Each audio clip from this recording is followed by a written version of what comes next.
بسم الله الرحمن الرحيم. الرحمن علم القرآن.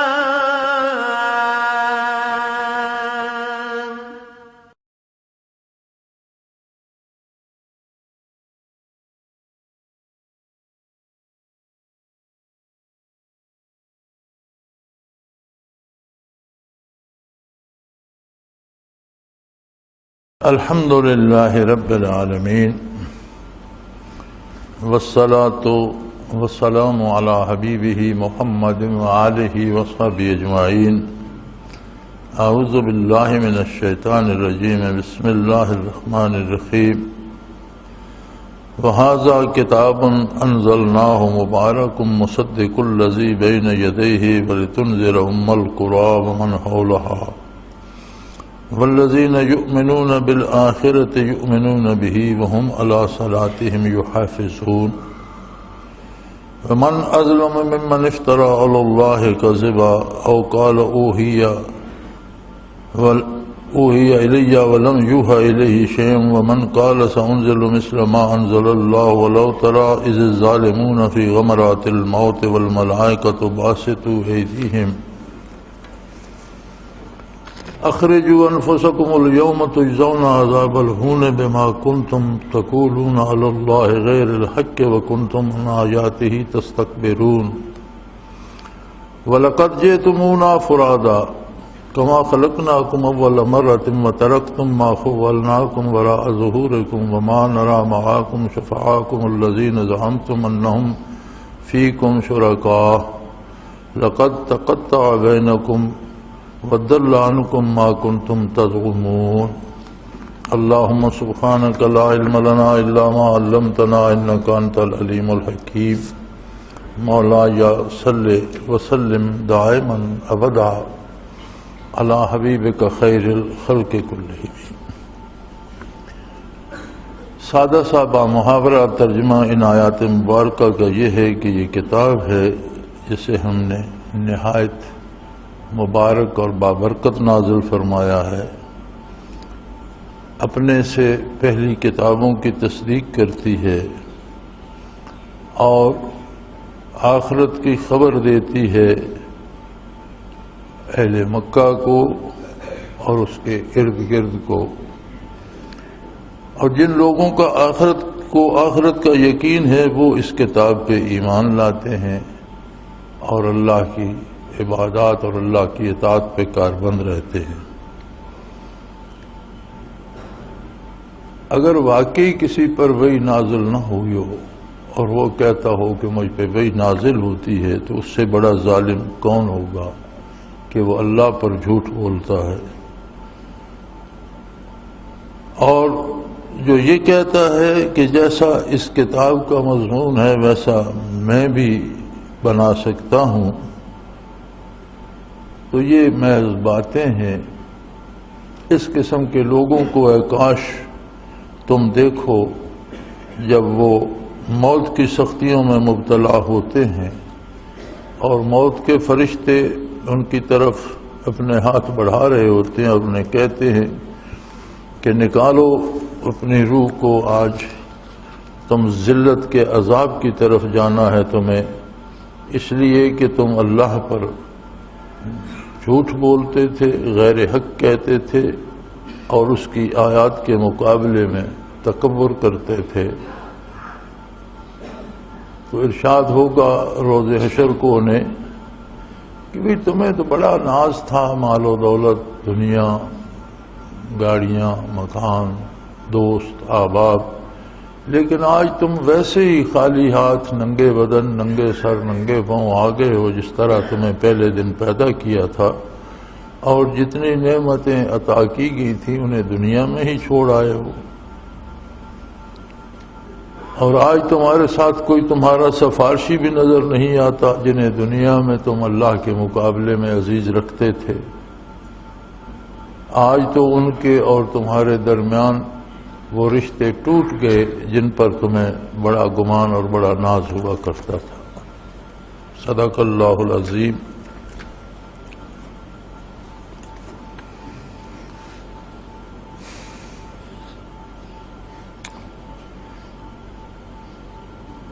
ھذا کتاب، یہ عظیم کتاب ہے، بے مثل اور بے مثال ہے. یہ کتاب ہے جسے کتاب کہا جا سکتا ہے. ہر کتاب حرف آخر نہیں ہوا کرتی. ایک موضوع پر ہزاروں، بعض اوقات لاکھوں کتابیں مل جاتی ہیں. طب ایک موضوع ہے، طب پہ آپ کو لاکھوں کتابیں مل جائیں گی، لیکن کوئی کتاب حرف آخر نہیں ہوتی. اس میں کچھ لوگوں کی آراء ہوتی ہیں. کسی دوسرے موضوع پہ دیکھ لیں، بے شمار کتابیں ملیں گی، مختلف لوگوں کی مختلف آراء ہوں گی. پھر ان کے بعد کوئی اور لکھے گا. اکثر یہ دیکھا گیا ہے کہ اسی موضوع پر جب دوسری کتاب آتی ہے تو وہ پہلوں کی تردید بھی کرتا ہے بعض اوقات کہ اس نے یہ جو لکھا یہ غلط لکھ دیا. یہ بات ایسے نہیں، ایسے ہے. سائنس کی ترقی بہت کمال کو پہنچ چکی، لیکن آپ دیکھیں گے ہر 5-10 سال بعد نئے سائنسدان پرانی سائنسی تحقیق کی تردید کر دیتے ہیں، کہتے ہیں انہوں نے یہ غلط کہا تھا، اصل بات یہ ہے. لیکن اصل بات وہ بھی نہیں ہوتی. بعد میں آنے والے نئی تحقیق کرتے ہیں تو وہ بھی غلط ثابت ہو جاتی ہے، کوئی نئی تحقیق سامنے آ جاتی ہے. لیکن ھذا کتاب، یہ وہ کتاب ہے جسے کتاب کہلانے کا حق حاصل ہے، جس کا ہر لفظ آخر ہے، جس کا ہر لفظ قطعی اور یقینی ہے، جس کی ہر بات قطعی اور یقینی ہے، جس میں کوئی تبدیلی متوقع نہیں، جس کی ہر بات آخری بات ہے. یہ وہ کتاب ہے جو الکتاب کہلانے کی مستحق ہے. اس کے کسی جملے، کسی خبر، کسی حکم، کسی امر، کسی نہی میں تبدیلی کا کوئی امکان نہیں. کوئی جملہ اس کا ایسا نہیں ہے، کوئی آیت کریمہ اس کی ایسی نہیں ہے کہ بعد والا وقت اسے غلط ثابت کر دے اور کوئی نیا طریقہ نکالنا پڑے. یہاں بڑی مزے کی بات ہے، الحمدللہ اس وقت دنیا میں غالباً 56 کے قریب مسلمانوں کی حکومتیں ہیں.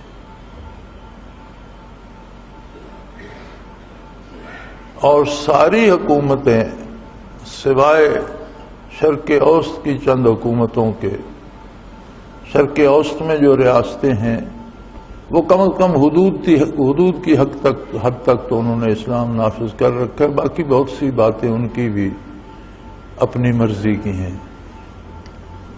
باقی دنیا میں ساری مسلمان ریاستوں میں کفار کے دیے ہوئے ضابطے، قوانین اور ان کے بنائے ہوئے اصولوں پہ تو عمل ہوتا ہے.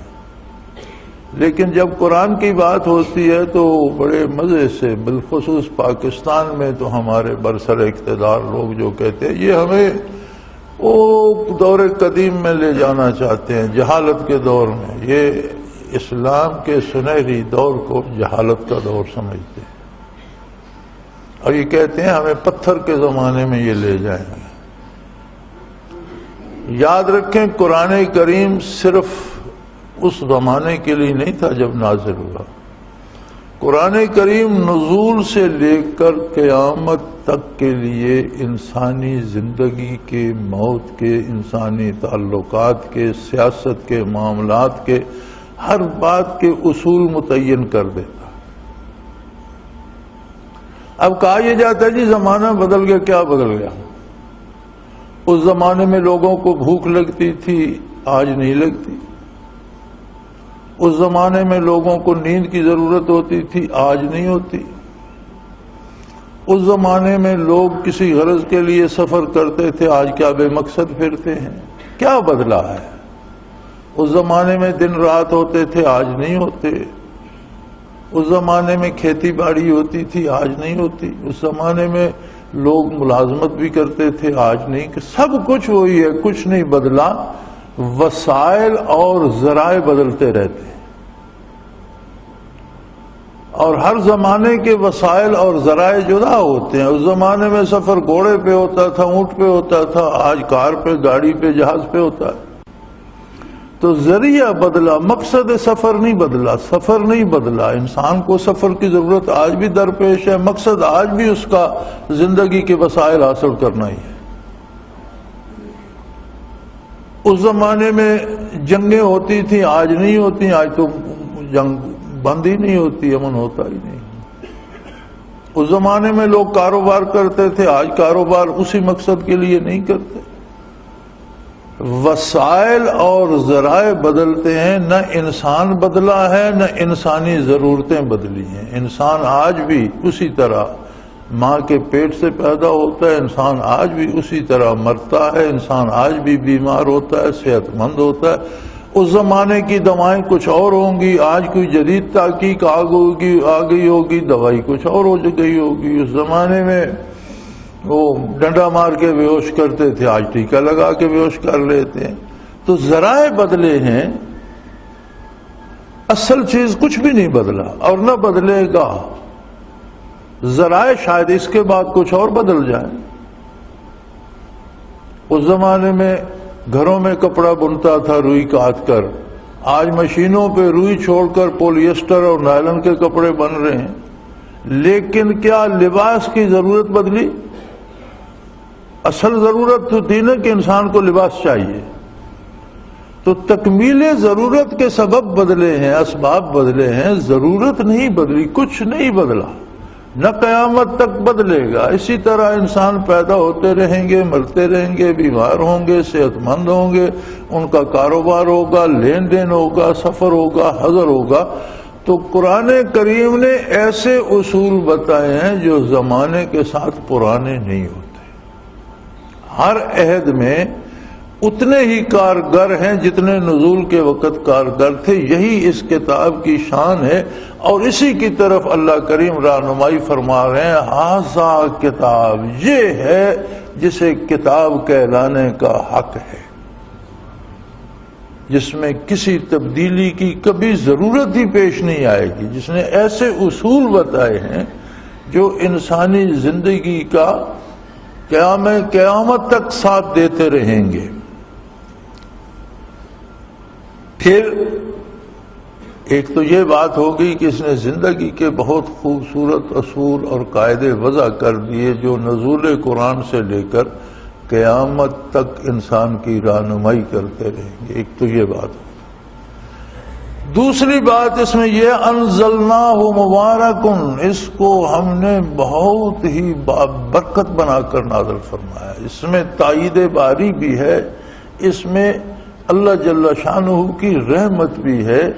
وہ جو ایک مقولہ ہے، کلام الملوک ملوک الکلام، بادشاہوں کا کلام کلام کا بادشاہ ہوا کرتا ہے.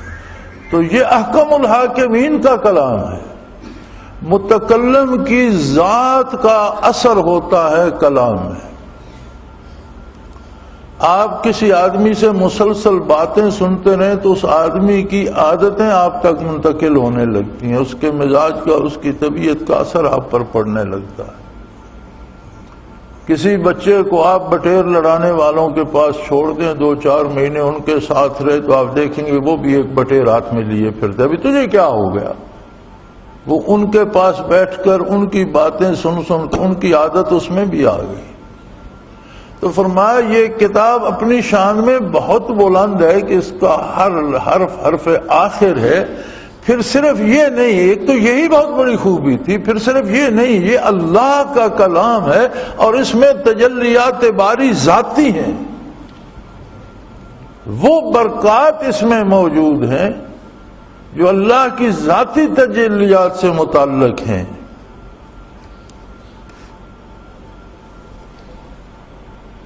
اکثر لوگوں کو، اور آج کل بہت زیادہ ہے، کہ کوئی وظیفہ بتایا جائے تو اگلے دن ہمارے سبق میں بھی تھا، حضرت رحمت اللہ علیہ کا ارشاد تھا کہ ہمارا وظیفہ اللہ کی کتاب، قرآن کریم سے بڑا کوئی وظیفہ. تو اگر کوئی بطور وظیفہ بھی پڑھنا چاہتا ہے تو سورہ فاتحہ سے شروع کرے اور والناس تک قرآن کو پڑھتا جائے، چونکہ یہ صرف اصول و قواعد نہیں، ان میں تجلیات باری اور برکات الہیہ بھی ہیں۔ ان کے پڑھنے سے شعور کا حاصل ہونا، کام کرنے کا سلیقہ آنا، عبادت کا طریقہ آنا، اللہ کی ذات اور صفات سے آشنا ہونا، عظمت انبیاء کا پتہ چلنا، اللہ کے نیک بندوں کی سمجھ آنا، لین دین کے طریقوں کا پتہ چلنا، معاملات کا پتہ چلنا، شادی بیاہ، والدین، بیوی، گھر والے، بہن بھائی، کس سے کیا طریقہ کرنا ہے، قوموں اور ملکوں کے معاملات، سیاسیات، کاروبار، ہر چیز کی طرف رہنمائی تو ملتی ہی ہے، جو بہت بڑی بات ہے۔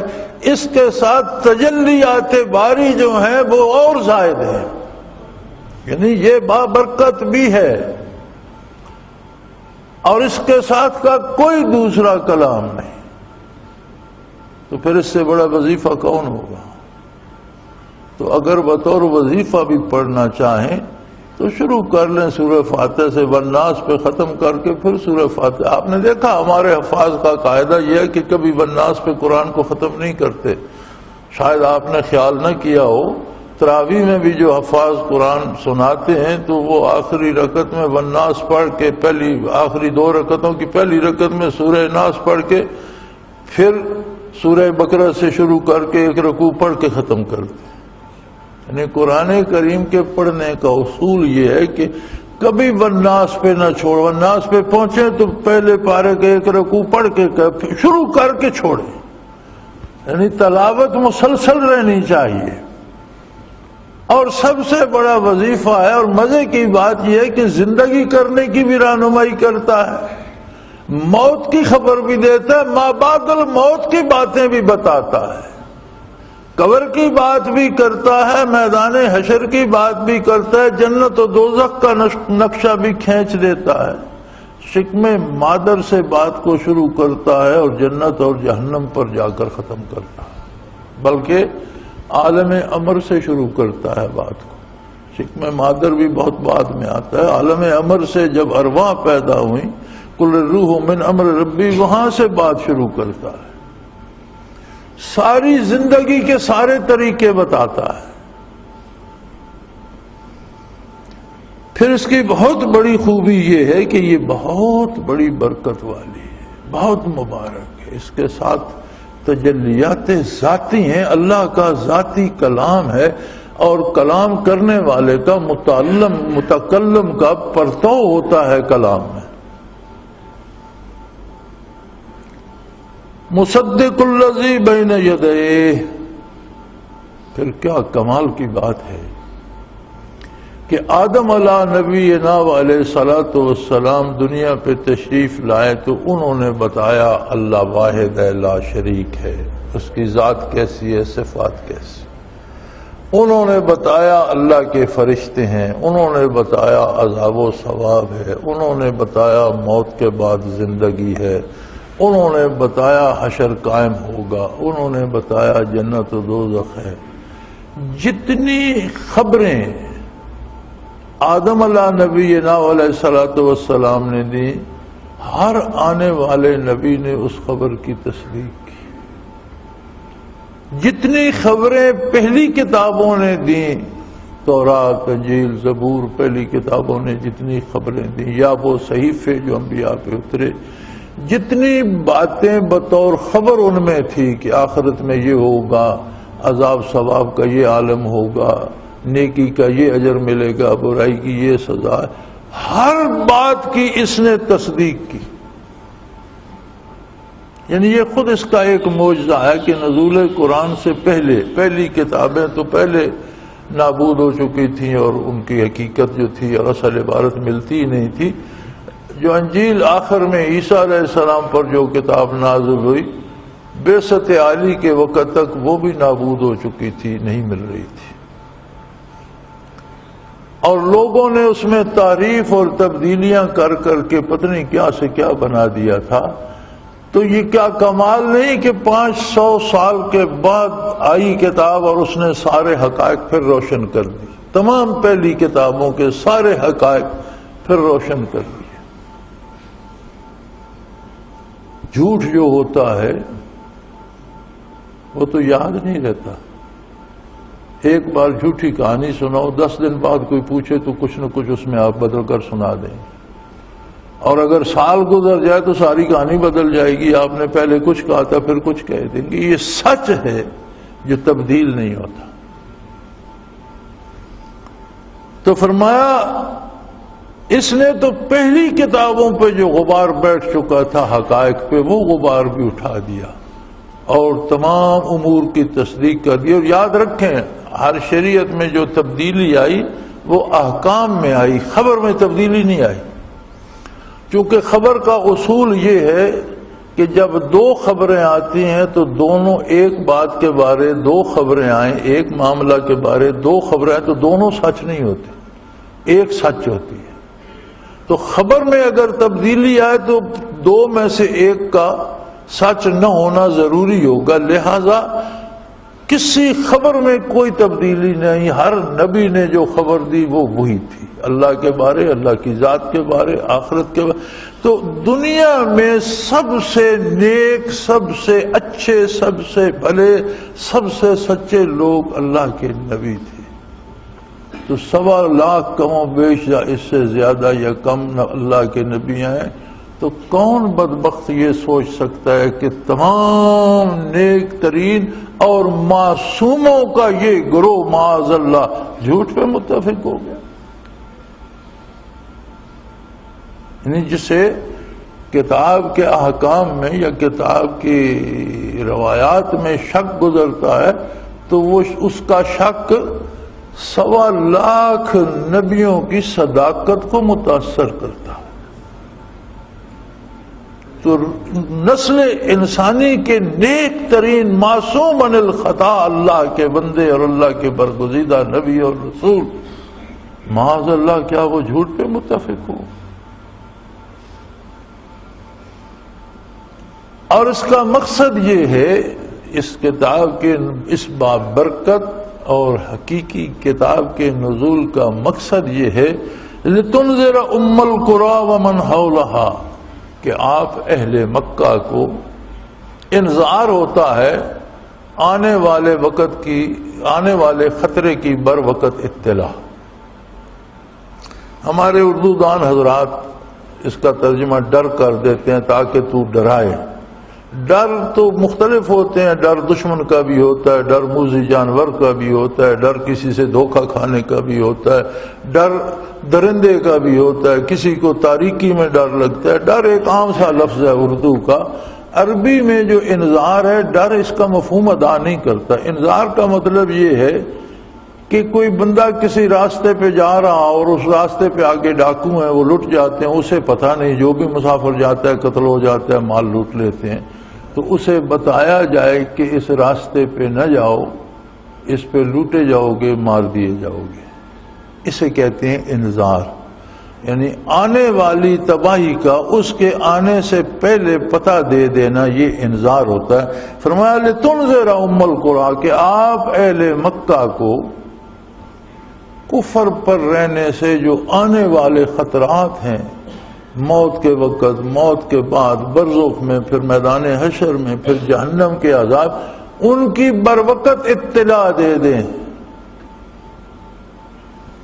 وَمَنْ حَوْلَهَا، اب من حولہا سے یہ نہ سمجھ جائے قرآن تو اہل مکہ اور اس کے ارد گرد کے لیے نازل ہوا تھا، چونکہ مکہ مکرمہ وہ نقطہ ہے جو پہلے تخلیق کیا گیا زمین کا۔ پہلے صرف پانی تھا، پھر اس پر اللہ نے جھاگ سی بنائی، اس جھاگ میں ایک نقطہ زمین کا تخلیق فرمایا جہاں بیت اللہ شریف ہے، وہاں سے ساری زمین کا فرش پھیلایا گیا۔ تو مراد یہ ہوگی کہ اہل مکہ جو اس بنیادی نقطے پہ بیٹھے ان کو بھی ڈرائیں، اور وہاں سے پھیل کر زمین جہاں تک گئی، جہاں تک زمین پھیلی ہے وہاں تک جتنے اللہ کے بندے، اللہ کی مخلوق نوع انسانی ہے، آپ ان کو آخرت کے جو ہے نتائج ان کے خطرات سے بر وقت مطلع فرما دیں۔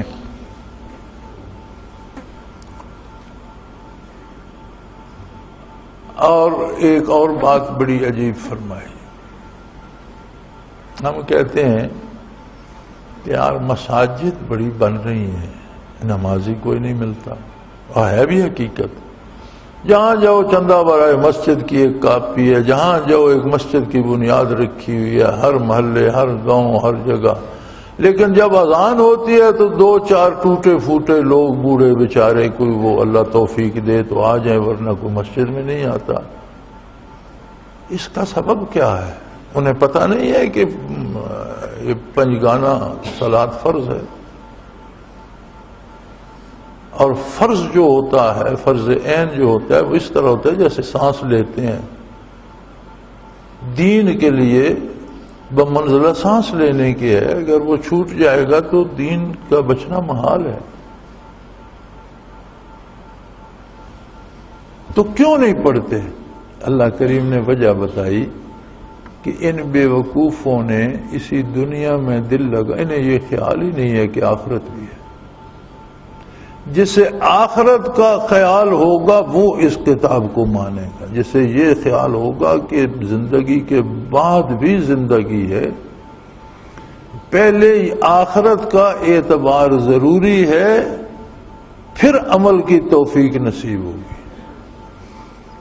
جنہیں آخرت پہ اعتبار ہے وہ اس کتاب کے حرف حرف کو مانیں گے۔ ماننے سے مراد ہے کہ اس پر عمل کریں گے۔ علماء حقہ کے نزدیک زبانی ماننا بھی اسلام تو ہے، لیکن اس کی تصدیق ہوتی ہے عمل سے۔ زبانی دعویٰ ہے، زبانی کہنا میں مسلمان ہوں، کلمہ پڑھنا، یہ دعویٰ ہے۔ ہر دعویٰ اپنے گواہوں کو چاہتا ہے، اپنے دلائل چاہتا ہے سچا ہونے کے لیے، تو اس کا ثبوت ہوتا ہے بندے کا عمل۔ جب وہ عمل کرتا ہے تو ثابت ہوتا ہے یہ مسلمان ہے۔ ایک بزرگ کا قول میں نے کہیں پڑھا تھا، وہ فرماتے تھے اگر صحابہ کو اللہ دنیا میں واپس بھیج دے، یہ آج سے پہلے 5ویں-6ویں صدی ہجری کا کسی کا ارشاد ہے، مجھے اب نامی یاد نہیں رہا، فرماتے تھے آج اگر دنیا میں اللہ صحابہ کو بھیج دے تو وہ لوگوں کو دیکھ کر کہیں گے کہ یہ مخلوق تو کوئی عجیب ہے، یہ تو انسان ہے ہی نہیں، اور لوگ کہیں گے یہ بابے جو آگے یہ تو پاگل ہیں، ان میں عقل ہی کوئی نہیں۔ تو صحابہ کرام کے آنے کی ضرورت نہیں ہے۔ اب ہم تک 15ویں صدی تک پہنچتے پہنچتے اب جو لوگ سود نہیں لیتے، حرام نہیں کھاتے، رشوت نہیں لیتے، اللہ کی عبادت کی کوشش کرتے ہیں، حق پر رہنے کی کوشش کرتے ہیں، آج کے جدید دور کے لوگ انہیں پاگل کہتے ہیں یہ بے وقوف۔ بلکہ اگلے دنوں میں خود سن رہا تھا، ہمارے ایک محترم وزیر صاحب ٹیلی ویژن پہ بیٹھے تھے، یہ جو انہوں نے بنائے ہوئے ٹاک شو ٹی وی والوں نے، یہ 2-4 سیاستدان اکٹھے کر لیتے ہیں اور بیچ میں دانہ ڈال دیتے ہیں، خود بیٹھ کے ہنستے رہتے ہیں، وہ مرغوں کی طرح لڑتے رہتے ہیں۔ تو یہ مرغ لڑانے کا نیا طریقہ ہے، ٹی وی والوں نے نکالا ہے۔ تو وہ ٹی وی پہ اس پہ کسی نے سوال کیا کہ یہ جو پاکستان میں مالی معاملات میں بے ایمانی کی جاتی ہے اور لوگ کھا جاتے ہیں، فنڈز کھا جاتے ہیں، سرکاری کام جہاں ہوتا ہے وہ پیسے کھا جاتے ہیں، رشوت لے لیتے ہیں، تو یہ پاکستان کی بڑی مصیبت ہے، یہ رکنی چاہیے۔ تو اس نے مسکرا کر کہا، مرکز کا وزیر ہے، اس نے کہا بھائی وہ کرپشن کا لفظ استعمال کر رہے تھے، انگریزی لفظ ہے کرپشن، بددیانتی۔ تو وہ کہہ رہا تھا کہ آج کے جو آمدن کے ذرائع ہیں ان میں سب سے اچھا ذریعہ تو کرپشن ہے، اور جو کرپشن نہیں کرتا وہ اپنا نقصان کر رہا، وہ بے وقوف ہے۔ یعنی اب صحابہ کے آنے کی ضرورت نہیں، آج کے جو جدید عہد کے ترقی یافتہ لوگ ہیں، یہ حلال کھانے والے، سچ بولنے والے، اللہ اللہ کرنے والے بندے کو ٹیلی ویژن پر بیٹھ کر کہتے ہیں یہ بے وقوف ہیں، پاگل ہیں۔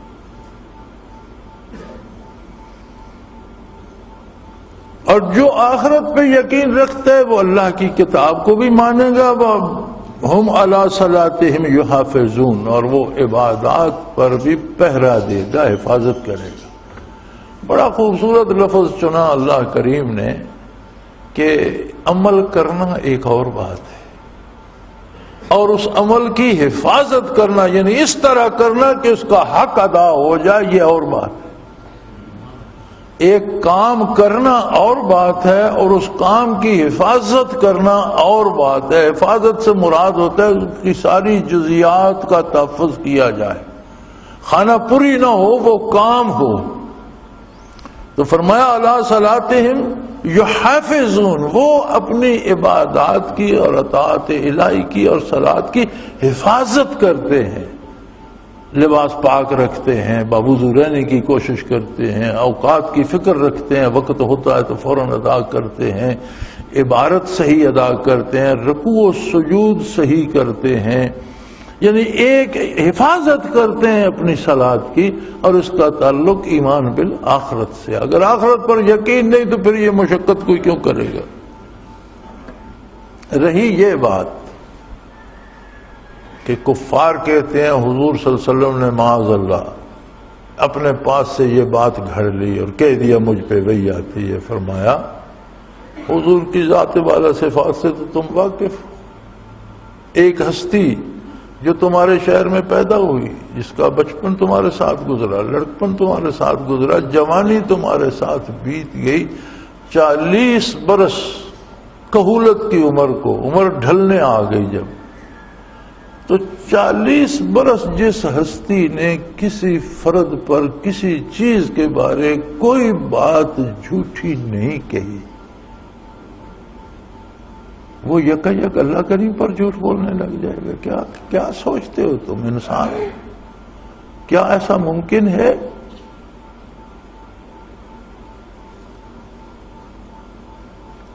تو فرمایا یہ تو بہت بڑا ظلم ہے، یہ تو کوئی انتہائی ظالم آدمی، بدترین خلائق ہوگا جس پر وحی نازل نہیں ہوتی اور وہ دعویٰ کرتا ہے مجھ پر وحی آتی۔ یہ تو کوئی بدترین خلائق ہوگا، بد اخلاق ہوگا، بدتمیز ہوگا، جھوٹا ہوگا، ہر گناہ اس میں موجود ہوگا۔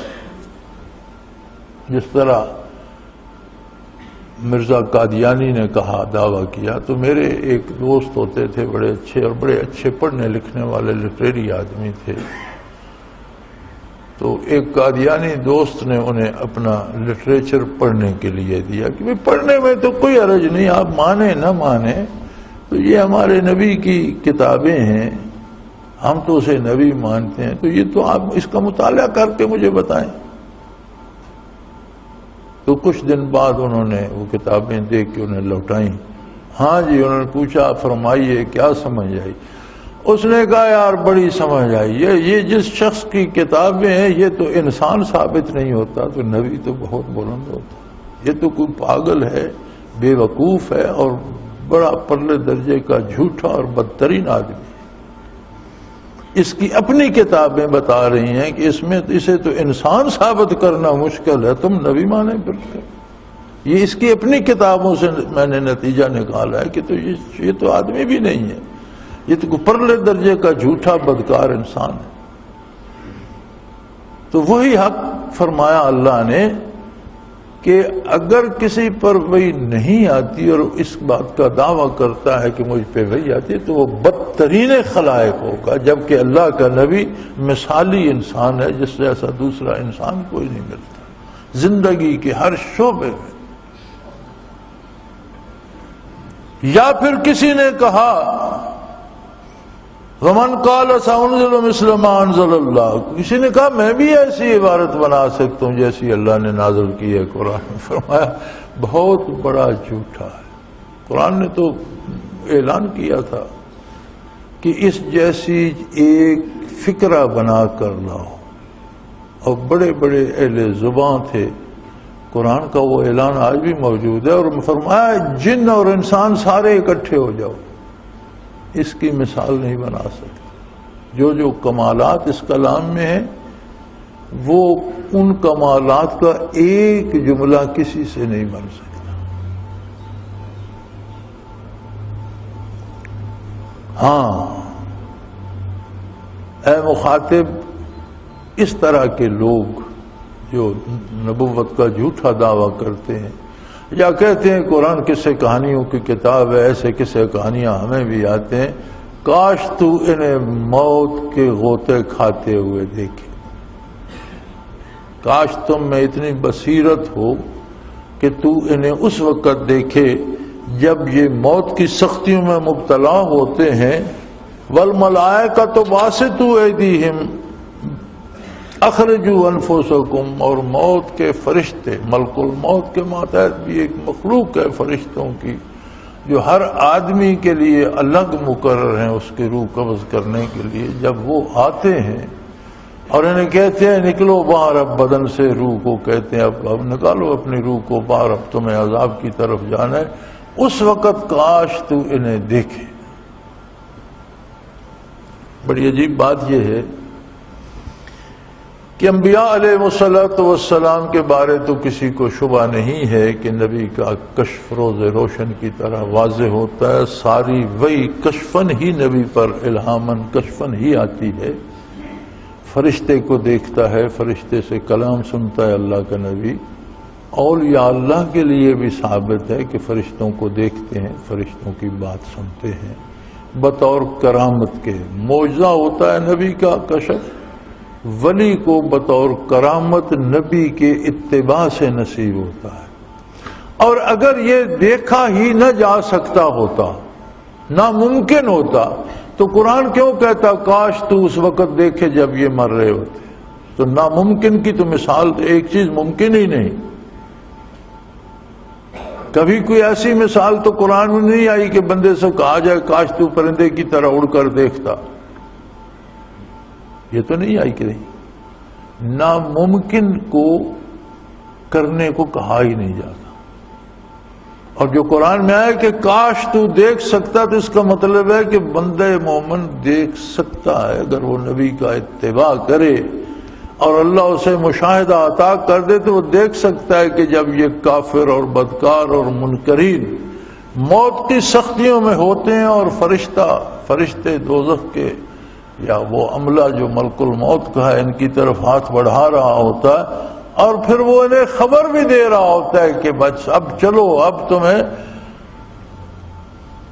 اليوم تجزون عذاب الہون بما کنتم تقولون علی اللہ غیر الحق وکنتم عن آیاتہ تستکبرون، آج اس کا وقت آ گیا، جو مہلت تھی تمہارے پاس ختم ہوئی، تم اللہ پر ناحق باتیں کرتے تھے، مذاق اڑاتے تھے، اللہ کی کتاب کا انکار کرتے تھے اور اکڑتے تھے اللہ کی آیات کے مقابلے، کہتے تھے ہم کیا جانتے ہیں جی، ان کو لے جاؤ کسی اور کو سناؤ، ہمیں ان کی ضرورت نہیں ہے۔ اب اس بات کے انجام کی خبر آ گئی، اب تمہیں ذلیل کیے، جتنا دنیا میں تم تکبر کرتے تھے اب تمہیں ذلیل کیا جائے گا، اور ذلت کا عذاب تم پر مسلط ہوگا، عذاب بھی دیے جاؤ گے، ذلیل بھی کیے جاؤ گے۔ فرمایا اے مخاطب، کاش تو میرے نبی سے اتنا تعلق پیدا کرے، اس کی برکات تیرے دل میں اتنی آئیں، تیرا دل روشن ہو جائے اور تو اس حقیقت کو دیکھ سکے کہ اس وقت ان کے ساتھ ہوتا کیا ہے۔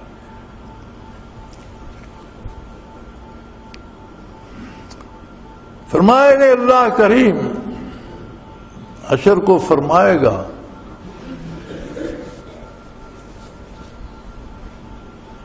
لقد جئتمونا فرادا کما خلقناکم اول مرہ، وہ تم تو ننگ دھڑنگ، سر سے ننگے، پاؤں سے ننگے، نہ قمیض نہ سلوار، نہ وہ کرو فر، نہ ٹائی، نہ کوٹ، نہ 3 پیس سوٹ، نہ وہ پالش کیے ہوئے جوتے، نہ تمہارا ہیٹ، نہ تمہارے پاس تو کچھ بھی نہیں۔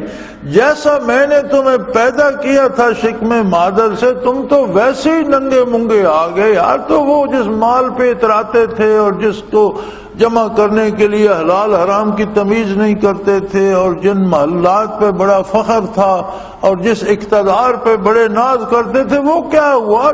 تمہارے پاس تو کچھ بھی نہیں۔ وہ مال و دولت، وہ کر و فر، وہ دنیا کے سارے شور شرابے، وہ کہاں گئے؟ تم تو ویسے ہی آ گئے کما خلقناکم اول مرہ، جس طرح پہلے دن تمہیں میں نے شکم مادر سے پیدا کیا تھا، اسی طرح برہنا تم تو ننگ دھڑنگ آ گئے ہو میری بارگاہ میں، تو وہ کہاں گیا مال و دولت، وہ شاہی پوشاکیں، وہ ریشمی چغے، وہ بڑے بڑے عوامیں، وہ پالش سے چمکتے ہوئے جوتے، وہ قیمتی گاڑیاں، وہ محلات، وہ کہاں گئے؟ خولناکم وراء ظہورکم، سب بھی پیچھے چھوڑ آئے ہو۔ اس کے لیے تم نے اللہ کو چھوڑا، اللہ کے نبی کی اطاعت نہ کی، اللہ کی کتاب کو نہ مانا، تو جس کے لیے اتنی بڑی قربانی دی وہ ساری چیزیں بھی چھوڑ کے آ گئے ہو، تو پھر تمہارے پلے کیا بچا؟ پھر ایک اور بات اللہ پوچھیں گے، یار دنیا میں تو تم میری بات نہیں مانتے تھے، میرے نبی کی بات نہیں مانتے تھے، لیکن بڑے بڑے لوگوں سے تمہیں امیدیں تھیں، وہ بڑا افسر ہے، وہ میرا دوست ہے، وہ بڑا تاجر ہے، دولت مند ہے، میرا وہ دوست ہے، وہ بہت بڑا ہے، میرا وہ دوست ہے، وہ اس فلاں بت میں بڑی برکت ہے، میرا وہ دوست ہے، وہ تمہارے سفارشی بھی کہیں نظر نہیں آتے، وہ کہاں گئے؟ وہ جن کی دوستیوں میں تم نے عمریں خرچ کر دی وہ کیا ہوئے؟ بھی تمہارے پاس تو نہ کپڑا ہے پہننے کو، نہ جوتا ہے، اور وہ سفارشی بھی ساتھ میں نہیں آئے۔ لَقَدْ تَقَطَعَ بَيْنَكُمْ وَضَلَّ عَنْكُمْ مَا كُنْتُمْ تَزْعُمُونَ، فرمایا موت نے تمہارے سارے رشتے توڑ دیے، مال سے بھی، جائیداد سے بھی، دوستوں سے بھی، بتوں سے بھی، ہر چیز سے اس نے تمہیں الگ کر دیا۔ اور جو تم دنیا میں بڑے اتراتے تھے کہ فلاں میرے کام آئے گا، فلاں آئے گا، آج تو ننگ دھڑنگ کھڑے ہو، نہ تمہارے پاس کوئی چیز ہے، نہ تمہارا کوئی سفارش کرنے والا ہے۔ اللہ کریم ایسی حالت سے اپنی پناہ میں رکھے۔ وآخر دعوانا ان الحمدللہ رب العالمین۔ اللہ اللہ اللہ اللہ اللہ اللہ اللہ اللہ۔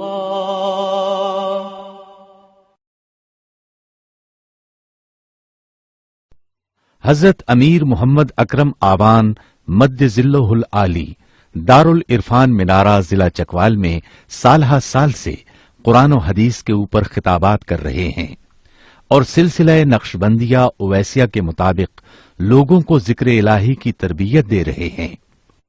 وہ قرآن پاک کی تفسیر ترتیب وار بیان کر رہے ہیں۔ تفسیر قرآن کو وہ موجودہ ملکی اور بین الاقوامی حالات کے مطابق بیان کرتے ہیں۔ موٹر وے سے کلر کہار کے انٹرچینج سے نکلتے ہوئے، کلر کہار کی جھیل سے ہوتے ہوئے، میانی، بوچھال اور نور پور سے گزرتے ہوئے دارالعرفان منارہ پہنچ سکتے ہیں۔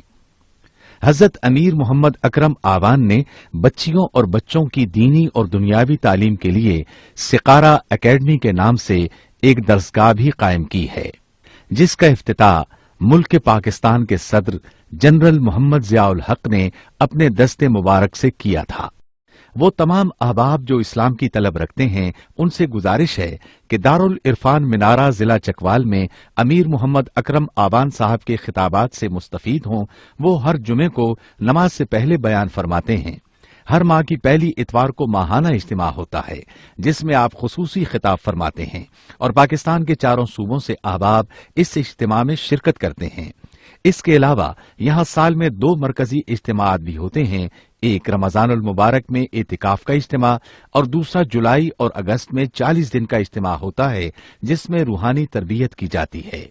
اپنا خون سیماب دے کر اتنا ہم کر جائیں گے، نام آقا کا چمن میں پھر رقم کر جائیں گے۔